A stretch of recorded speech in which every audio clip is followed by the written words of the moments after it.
What lesson is my child actually learning if they're being smacked? Well, if a behavior gets repeated many times, and in this case, we're talking about the behavior of being physically hurt when they've done something wrong, possible lessons that a child might learn is something like, when someone is angry at me, they can hit me.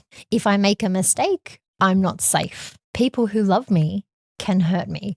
And that's an important one for me. That one really stands out. They also learn that they should hide their mistakes. Otherwise, they'll be under threat. And they also learn that they should avoid getting caught if they've done the wrong thing or if they've made a mistake, because they could be hurt. And they also learn that the stronger, bigger person wins. And if these lessons are repeated over and over again, that becomes ingrained, those beliefs become ingrained in that person's psyche. And these become the lessons and the beliefs that our children will take into adulthood, that people who love them can hurt them and that they deserve to be punished for making mistakes. And these are really dangerous lessons when we start talking about adult relationships and the beliefs that people hold about themselves and other people in their world as they become adults. I speak a lot on this podcast about social learning theory, which basically is the idea that children don't listen to what we tell them. They learn from what we do, how we model behavior to them. And that's really how they learn from us.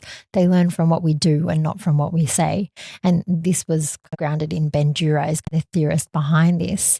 And he showed this from decades ago. So if we are promoting these lessons that you can solve conflict with physical force, or that you can physically hit someone if you're not happy with them, or that you deserve to be hit if you've done the wrong thing, we are showing our child through our actions that this is appropriate behavior for them to exhibit also. So children don't become who we tell them to be. They become what they can see.